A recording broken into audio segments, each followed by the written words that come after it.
Premier Ford, thank you for joining us here in Ottawa. It's fantastic to see you again and your team. You know, we are all united. Certainly the Premier and I, we're united in our shared mission to build. And for example, during Premier Ford's time as chair of the Council of the Federation, he and I worked closely together to reduce interprovincial trade barriers and to create the conditions to get Canada and Ontario building again. And today what we're doing is transforming how we can build Ontario strong. Nous voulons avant tout réaliser de grands projets d'infrastructure qui vont permettre de renforcer nos industries au pays, de diversifier nos partenariats commerciaux et de créer des milliers de nouvelles carrières pour les gens de l'Ontario. Today, Canada sent a message to Washington unlike anything we've heard in years. And it didn't come from anger, desperation, or panic. It came from confidence. Mark Carney stood there as a leader who knows Canada's worth. He didn't shout. He didn't threaten. He simply laid out a reality that the United States cannot ignore anymore. Canada is essential. Canadian energy powers American cities. Canadian manufacturing supports American jobs. Canadian resources stabilize American industries. This country holds up pillars of the U.S. economy that Trump has been recklessly attacking. And Carney said in the clearest diplomatic language possible, Canada will continue to strengthen North American supply chains. Canada will continue to be a partner. Canada will continue building shared prosperity. Only if the United States behaves like a real ally. No chaos, no punishment politics, no economic bullying. If America wants the benefits of Canada, treat Canada as a partner, not as a country to exploit, pressure, or intimidate.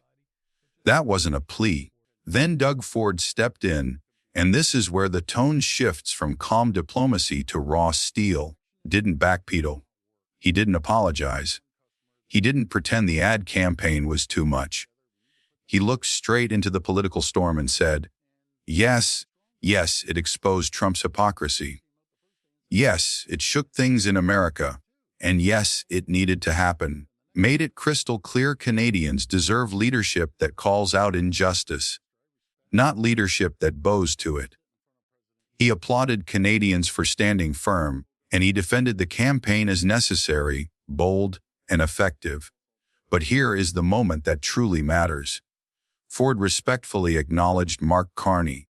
He admitted that he can be aggressive because Carney has to sit across from Trump directly, negotiate face-to-face, carry the responsibility of maintaining stability while defending Canada with strength.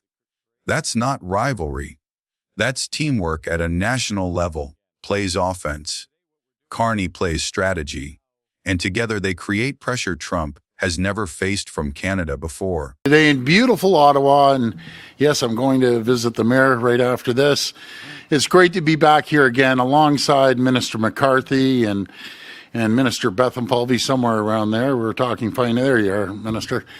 As we continue to stare down President Trump's tariffs and ongoing economic uncertainty, I'm just so pleased to be here today with Prime Minister Carney to celebrate a true milestone on our mission to unleash our economy, create jobs, and build nation-building projects. Then came the statement that truly redefines Canada's position. When the United States tries to impose demands, when it tries to dictate what Canada should change, drop, or sacrifice, Carney didn't flinch for even a second. He said what every Canadian wanted to hear and what Trump needed to hear. Canada will protect its supply chains. Canada will defend supply management. Canada will prioritize Canadian workers, Canadian industries, and Canadian stability before satisfying any U.S. demand. That's sovereignty, and that's independence in action. This wasn't emotional. This wasn't loud. This was a Prime Minister saying, "We will work with you. We will never surrender control of our economy to you." Canada is willing to negotiate, collaborate, and strengthen North America. And then Doug Ford brought everything together like only he can. He reminded Canadians exactly what Trump is doing, attacking our steel, targeting our automotives, threatening our manufacturing, trying to inflame economic fear.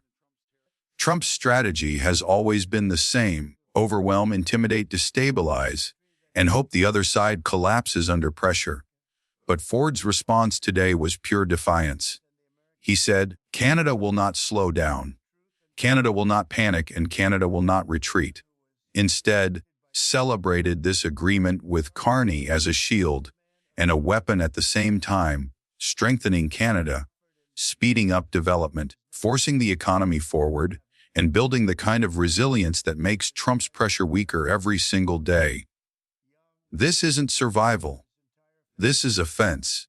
Prime Minister Mark Carney, what do you think of the series of conditions that the U.S. trade rep says Canada has to meet in order to extend CUSMA, including bolstering market access to U.S. dairy and addressing the provincial bans on U.S. alcohol? Does this make you feel more encouraged or discouraged about reaching an agreement with U.S. President Donald Trump? And Premier Ford, if you could weigh in afterwards, please. Well, I'll put this in the context. These are a subset of issues of a much bigger discussion. We've been clear about our approach to supply management. We continue to stand by that. We'll continue to protect supply management.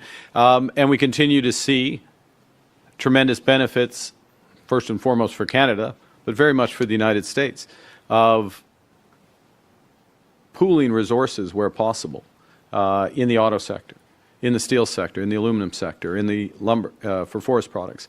And we will enter those discussions on the review of CUSMA in that spirit. And that's the real story here. Trump is no longer dealing with a divided Canada. He is no longer facing hesitant leadership. He is no longer up against uncertainty. He is now up against a prime minister who is strategic, steady, calculated, and unshakable, premier who is fearless, loud, unapologetic, and refuses to bend. A country that has finally realized its power and is choosing to use it. Doug Ford and Mark Carney stand shoulder to shoulder like this. It does more than reassure Canadians, terrifies Washington, because Trump isn't just facing pushback anymore. He's facing a united, confident, economically fortified Canada that refuses to be bullied.